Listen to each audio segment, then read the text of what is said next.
Relation कैसे है वो भी बहुत ज़्यादा ज़रूरी है। अगर पैसे और आपके बीच में रिलेशन अच्छे नहीं हैं तो पैसे आपके साथ रहना पसंद नहीं करेंगे। एग्जाम्पल, अगर आपके परिवार में जितने भी लोग हैं अगर उनके साथ में आपका रिलेशन अच्छा नहीं है तो क्या आप उनके साथ रहना पसंद करेंगे या वो आपके साथ रहना पसंद करेंगे? शायद नहीं। मगर जब दोनों के बीच में अगर रिलेशन बेहतर है तो क्या होगा? ज़रूर आप एक दूसरे के साथ में रहना पसंद करेंगे।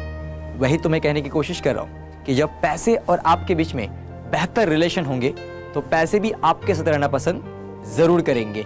सो माय डियर फ्रेंड्स, हमेशा याद रखिए कि पैसे और आध्यात्मिकता इसमें बहुत कुछ चीजें बताई गई हैं। स्पिरिचुअल सीक्रेट्स ऑफ मनी यानी आध्यात्मिक सच्चाई क्या पैसों के बारे में, यह भी हमें समझना होगा। बिकॉज आज हम पैसों को महालक्ष्मी कहते हैं, मगर महालक्ष्मी क्यों कहते हैं, उसके पीछे क्या रीजन है? हमारे शास्त्रों के अंदर बहुत कुछ लिखा हुआ महालक्ष्मी के बारे में, मगर हम जानते नहीं है।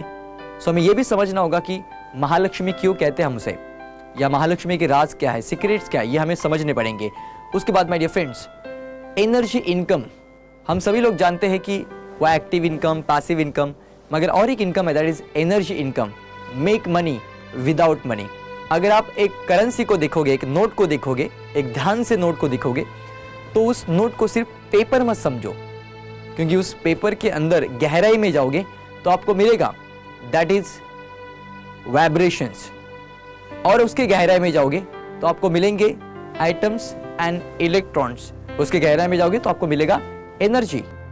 और my dear friends, Albert Einstein कहते हैं कि एवरीथिंग इज एनर्जी और everything is connected to everything. मतलब क्या है कि सब कुछ एनर्जी है और सब कुछ एक दूसरे के साथ कनेक्टेड है। सो अगर पैसा भी एनर्जी है, हम भी एनर्जी है, तो एनर्जी की कुछ फ्रीक्वेंसी है। अगर उस फ्रीक्वेंसी को हम ट्यून कर लेंगे तो डेफिनेटली पैसा हमारी लाइफ में आना शुरू होगा। और उसी के लिए आपके मन के अंदर जो भी फाइटिंग चलते हैं पैसों के बारे में, उसे आपको स्टॉप करना पड़ेगा, उसे रोकना पड़ेगा। जो भी आपके अंदर नेगेटिव फाइटिंग चलते हैं पैसों के बारे में, वो सब कुछ आपको स्टॉप करना पड़ेगा, तब जाके पैसे आपके लाइफ में आना शुरू हो जाएंगे। उसके बाद my dear friends, money is not everything. पैसे सब कुछ नहीं है, ऐसे कहने वाले आपको बहुत सारे लोग मिलेंगे। ऑरेंज कपड़े में, वाइट कपड़े में, ऐसे बहुत सारे लोग मिलेंगे जो कहेंगे कि पैसे के पीछे मत भागना, पैसे बहुत बुरे हैं, पैसे तो मोह है, माया है, उसके पीछे नहीं लगना चाहिए। मगर माय डियर फ्रेंड्स, मैं आपको ज़रूर कहना चाहूँगा कि किसी ने बहुत ही अच्छा कहा है कि पैसा खुदा तो नहीं, लेकिन खुदा से कम भी नहीं है। तो पैसा कमाना बहुत ज़रूरी है। सो पैसे कैसे फ्लो होने चाहिए? तो पानी की तरह बहने चाहिए। जैसे आपने देखा होगा, कोई पानी बहता है तो उसके सामने कितना बड़ा पत्थर क्यों ना आ जाए तो भी वो साइड से निकल जाएगा, वो रुकेगा नहीं। उसी तरह से हमारी लाइफ में भी पैसे का फ्लो उसी तरह से होना चाहिए कि मानो फ्लो हो रहा है। अब वैसे करेंसी, ये शब्द जो है वो करंट, ये शब्द के ऊपर से आया। जैसे कि इलेक्ट्रिसिटी जिसमें करंट होता है, वो जैसे बहते रहता है, वो एक जगह पर रुकता नहीं है, वो करंट बहते रहता है। उसी तरह से हमारी लाइफ में भी वो करेंसी बहते रहनी चाहिए, वो रुकनी नहीं चाहिए, उसका फ्लो हमेशा बढ़ना चाहिए। क्यों? क्योंकि माय डियर फ्रेंड्स, एक बार रुक गया ना तो वो ब्लॉक हो जाएगा, और इसी के लिए वो कंटिन्यूसली फ्लो होना जरूरी है। तो मेरा सवाल आप सभी से, are you living a rich life? क्या आप अमीरी की जिंदगी जी रहे? कुछ लोग सोचेंगे कि हाँ, मैं अमीरी की जिंदगी जी रहा हूं, मगर कुछ लोग सोचते होंगे कि नहीं यार, हम कहां पर अमीर है, हम तो बहुत गरीब है। सो आपको मालूम है भगवान ने ऊपर से क्या किया? तथास्तु, यानी आपकी इच्छा पूरी हो। सो माय डियर फ्रेंड्स, हमेशा याद रखिए कि आप जो सोचते हैं, आप जो महसूस करते हैं और आप जो बोलते हैं, उसके भगवान हमेशा तथास्तु करते रहते हैं। So who can become rich? कौन अमीर बन सकता है? यस ऑफ कोर्स, हम सभी लोग अमीर बन सकते हैं, मगर उसके लिए आपको ये सभी चीजों को फॉलो करना जरूरी है, तब जाके हम 100% अमीर हो सकते हैं। उसके बाद माय डियर फ्रेंड्स, मनुष्य जो सोचता है और जो मानता है वो पाकर ही रहता है।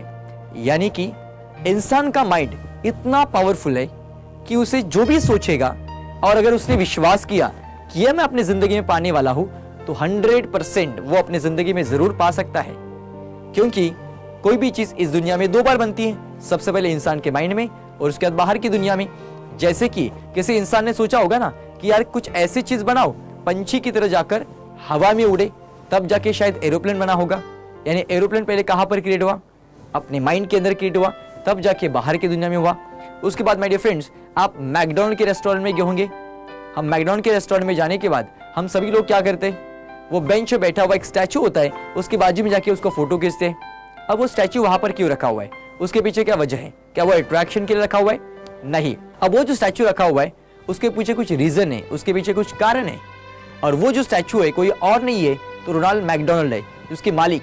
जब उनको एक बार सवाल पूछा गया था कि आप जिंदगी में पहली बार सफल कब हुए, तब उन्होंने जवाब दिया था कि मेरे जेब में 1 रुपया भी नहीं था, मैं टोटल हार चुका था, मैं सब कुछ गवा चुका था और शाम के समय पर मैं रोड पर आ चुका था और एक बेंच पर बैठा हुआ था और आंखें बंद करके मैं सिर्फ कल्पना कर रहा था कि मेरी मैकडॉनल्ड की चेन पूरी दुनिया भर कैसे फैल रही है। और ये जब मैंने अपनी आंखों के अंदर देखा तब मैं जिंदगी में पहली बार सफल हुआ। और अल्बर्ट आइंस्टाइन कहते हैं कि कल्पना ही सब कुछ है, जो इंसान अच्छी कल्पना करेगा वही तो इंसान इस दुनिया में कुछ क्रिएट कर पाएगा। उसके बाद my dear friends, Dhirubhai Ambani का एग्जांपल ले लीजिए। धीरूभाई अंबानी भी हमेशा कहते थे बड़ा सोचो, आगे का सोचो और फटाफट सोचो। क्यों ऐसा? क्योंकि उन्होंने भी एक समय पर सोचा था कि कर लो दुनिया मुट्ठी में, यानी एक समय ऐसा आएगा कि मोबाइल फोन के रेट का जो कॉल रेट है वो 1 मिनट का 50 पैसे पर लेकर आएंगे। और my dear friends, Dhirubhai Ambani ने ये करके दिखाया था। आप सभी को मालूम होगा कि जब पहली बार वो मोबाइल फोन लॉन्च हुआ था रिलायंस का, तब 500 रुपए के अंदर मोबाइल फोन मिलता था और उसका कॉल रेट भी 50 पैसा पर मिनट चलता था।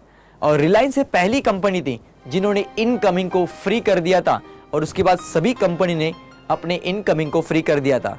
तो आज अगर हम इतने सस्ते में और इतने कम रेट में अगर मोबाइल फोन इस्तेमाल करते हैं तो just because of Dhirubhai Ambani, क्योंकि उन्होंने कुछ सोचा था। अब ये कहां पर सोचा था? तो उन्होंने मन की आंखों में सोचा था पहले और उसके बाद बाहर की दुनिया में हकीकत में बदल दिया कि अगर आप अमीर बनना चाहते हैं तो सबसे पहले आपके माइंड के अंदर वो अमीरी के विचार, वो करोड़ों के विचार आपके माइंड के अंदर आने बहुत ज्यादा जरूरी है। आपके माइंड को कन्विंस करना पड़ेगा कि आप 100% अमीर होने वाले हैं, आप ऑलरेडी अमीर हैं, ऐसे माइंड को कन्विंस करना पड़ेगा, राइट। और एक बार आपका माइंड कन्विंस हो गया तो नेचर आपके लिए सपोर्ट करना शुरू करेगा, नेचर उसके लिए रास्ते क्रिएट करना शुरू करेगा। सो माय डियर फ्रेंड्स, मैं आपको अब 7 लॉज ऑफ सक्सेस बताने वाला हूं। ये 7 लॉज जो ऐसे 7 लॉज है जो आपके लाइफ में